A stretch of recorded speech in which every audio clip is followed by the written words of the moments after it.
آپ نے فرمایا جنت میں گیا، میں نے قرآن کی تلاوت سنی، میں نے کہا یہ کون تلاوت کر رہا ہے؟ کہا جی حارثہ بن نعمان کر رہے ہیں۔ حارثہ بن نعمان وہ تو مدینے میں بیٹھا ہوا ہے، ابھی مرا تو نہیں، ابھی جنت میں تو آیا نہیں، تو یہ آواز کیسی ہے؟ آپ 8-10 ہزار کا مجمع ہے، کتنا ساؤنڈ سسٹم لگا ہوا ہے، اور 500 کلومیٹر کے بعد ہوا کوئی نہیں ہے تو ساؤنڈ سفر ہی نہیں کر سکتی، آواز سفر ہی نہیں کر سکتی۔ حارثہ بن نعمان نے کون سا ساؤنڈ سسٹم لگایا تھا کہ مدینے میں بیٹھ کے تلاوت کرے اور جنت میں اس کی ساری جنت کو آواز سنائی دے؟ تو حارثہ کے پاس کون سا ساؤنڈ سسٹم تھا؟ تو فرشتوں نے کہا یا رسول، آپ نے کہا وہ مدینے میں آواز جنت میں، کیا بات ہے؟ کہ یا رسول اللہ ماں کو اتنا خوش کیا ہے خدمت کر کے کہ جب قرآن پڑھتے ہیں اللہ ساری جنت کو قرآن سناتے ہیں۔ ساری وہ ماں جو آج ذلیل ہو رہی ہے، وہ ماں جس کو پوچھنے والا کوئی نہیں، نہ کینیڈا میں، نہ پاکستان میں، نہ انڈیا میں، نہ بنگلہ دیش میں کوئی خوش نصیب ماں ہے جس کی اولاد اسے پوچھتی ہے، ورنہ مال کی دوڑ نے پاگل کر دیا، اندھا کر دیا۔ ساری دوڑ کا آخر کیا ہے؟ میتھمیٹکس کا ایک قاعدہ ہے کہ ملین انٹو زیرو کیا ہوتا ہے بھائی؟ Zero. Crore into zero zero, billion trillion into zero zero. میرے رب کی قسم ہے، دنیا کی عزتیں، شہرتیں، بلندیاں، دنیا کے دھن دولت، بلڈنگیں، تجارتیں، ضرب موت زیرو زیرو۔ یہ آنکھ بند ہوئی، اب طارق جمیل نہیں کہا جائے گا، میت کہا جائے گا، ڈیڈ باڈی کہا جائے گا، کوئی مولانا نہیں کہے گا۔ اولاد بھی کہے گی جنازہ اٹھاؤ، میت اٹھاؤ، چارپائی اٹھاؤ۔ کبھی سنا کسی نے کہا ہو اماں جی کو اٹھاؤ، بیگم صاحب کو اٹھاؤ، شہزادی کو اٹھاؤ، ملکہ کو اٹھاؤ؟ میت میت۔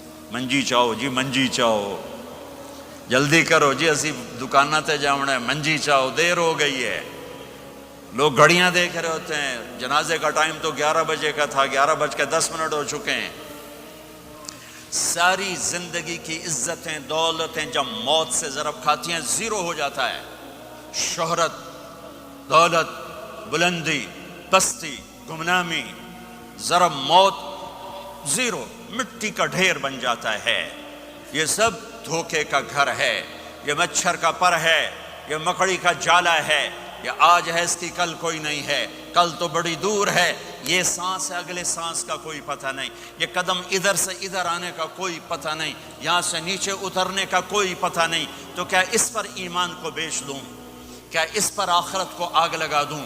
اجل موت کو کہتے ہیں، موت اجل ہی نے چھوڑا، نہ کسرا نہ دارا، اسی سے سکندر صفات بہارا، ہر ایک لے کے کیا کیا، نہ حسرت سے دھارا، پڑا رہ گیا سب یوں ہی ٹھاٹھ سارا۔ جگہ جی لگانے کی دنیا نہیں ہے، یہ عبرت کی جا ہے، تماشا نہیں ہے۔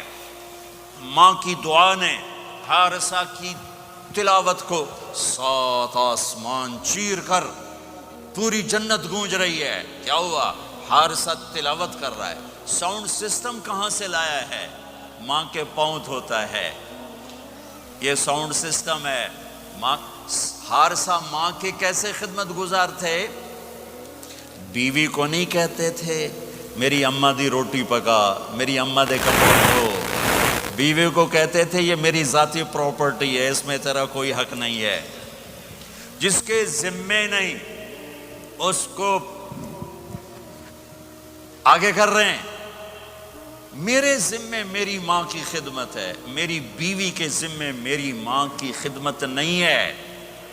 اللہ کے واسطے حقوق جانو، حقوق جانو۔ ہم اپنا معاشرہ ساتھ لے کر آئے ہیں اور شریعت کے نہ جاننے کی وجہ سے گھروں میں آگ لگ چکی ہے، آگ لگ چکی ہے، آگ لگ چکی ہے۔ بیگم یہ ماں میری ذاتی پراپرٹی ہے، تم نے قریب نہیں آنا۔ کپڑے خود دھوتے تھے، تیل لگاتے تھے، کنگھی کرتے تھے، جوئیں نکالتے تھے، سالن بناتے تھے، روٹی پکاتے تھے، پھر سامنے رکھ کے بیٹھ نہیں جاتے تھے، نوالے توڑ توڑ کے اماں کو کھلاتے تھے، نوالے توڑ توڑ کے کھلاتے تھے۔ صلہ کیا ملا؟ جنت میں آواز جا رہی ہے، کس نے پہنچایا؟ ایک اور واقعہ سنا دوں، بیٹے بھی بیٹھے ہیں، مائیں بھی بیٹھی ہیں۔ موسیٰ علیہ السلام نے کہا یا اللہ میرا جنت کا ساتھی کون ہے؟ اللہ تعالیٰ نے کہا فلاں قصائی، یہ گوشت بیچنے والے۔ گوشت بیچنے کا پیشہ ہمارے ملک میں کوئی اچھا نہیں ہے، تھے ہمیں چنگا ہوئے تو پتہ کوئی نہیں، تو وہ ماٹھے لوگ کرتے ہیں، تو ادھر تو بڑا فیشن کے ساتھ ہے۔ تو موسیٰ علیہ السلام حیران ہوئے، بھئی قصائی میرا جنت کا ساتھی کیسے بن گیا؟ وہ گئے کا کون ہے؟ کا فلاں۔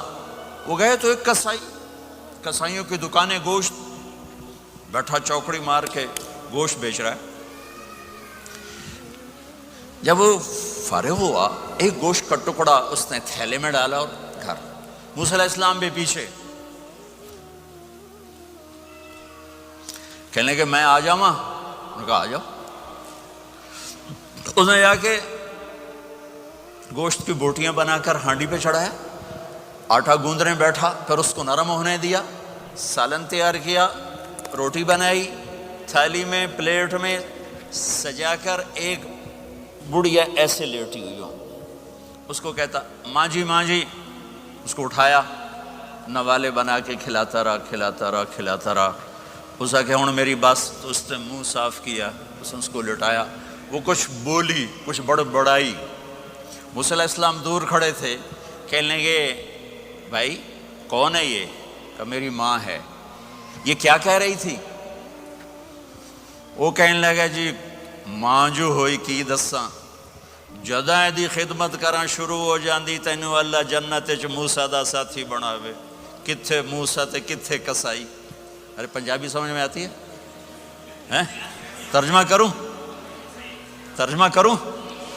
اچھا، موسیٰ علیہ السلام سے کہنے لگا یہ میری ماں ہے، جب بھی اس کی خدمت کرتا ہوں تو یہ شروع ہو جاتی ہے اللہ تجھے جنت میں موسیٰ کا ساتھی بنائے۔ کہاں موسیٰ، کہاں ایک قصائی، لیکن ماں کی دعا میں طاقت ہے کہ قصائی کو نبی سے ملا دیتی۔ اگر ماں باپ ساتھ ہیں تو ان کی دعا لے لو، ان کی دعا لے لو، ان کی دعا لے لو۔ ماں کی دعائیں تمہیں نبیوں کے ساتھ کھڑا کر دیں گی، باپ کی دعا تمہیں بڑے بڑے کتب ابدالوں کے ساتھ کھڑا کر دے گی۔ والدین کو خوش کرنا، جو صبح صبح والدین کی صرف ایسے جا کے دیکھ لے، نہ سلام کرے نہ حال پوچھے، بس یوں دیکھ لے محبت سے، صبح سے شام تک جنت میں 2 دروازے اس کے لیے کھل جاتے ہیں۔ صبح سے شام تک جنت میں 2 دروازے کھل جاتے ہیں۔ اگر آپ کے ماں باپ یہاں ساتھ ہیں تو اپنی جنت بنا لیں، ان کے مرنے سے پہلے اپنی جنت بنا لیں، ان کی دعا لے لیں۔ ہمارا ایک نوجوان ذمہ دار تھا، نہ نماز نہ روزہ نہ حج، کچھ بھی نہیں، اور غافل زندگی۔ اب تو ماشاءاللہ بہت بدل گیا ہے، کہتا مولانا میری کبھی کوئی دعا رد نہیں ہوئی، حالانکہ سارے عیب تھے، سارے گناہ تھے، دعائیں ساری قبول تھیں۔ میں نے کہا وہ کیسے؟ کہ میں رات کو جا کے اماں کو بھی دباتا، اور اب بہت بڑا ذمہ دار اپنی ماں کو بھی دباتا، اپنے باپ کو بھی، پھر دونوں کے پاؤں یوں اپنے باہوں میں لے کر ان کو چومتا اور ان پہ سر رکھ کے دعا کرتا، میری ہر دعا قبول ہوتی تھی۔ تو اپنے ماں باپ کے قدموں تلے اپنی دعائیں تلاش کرو، خاص طور پر اپنی ماں کے قدموں تلے جنت تلاش کرو۔ میرے نبی نے کہا ماں کے قدموں تلے جنت ہے۔ میرے نبی نے حضرت عمر سے کہا تیرے زمانے میں ایک شخص آئے گا، اویس، وہ رنگ کا ہوگا کالا، قد کا ہوگا چھوٹا، اور قبیلہ ہوگا قرن۔ جب وہ آئے تو اس سے دعا کروانا، تو بھی اور علی بھی۔ کہ وہ کس لیے؟ کہ اویس نے ماں کی خدمت کر کے وہ مقام حاصل کیا ہے، جب ہاتھ اٹھاتا اللہ ہاتھ رد نہیں کرتا۔ عمر علی کو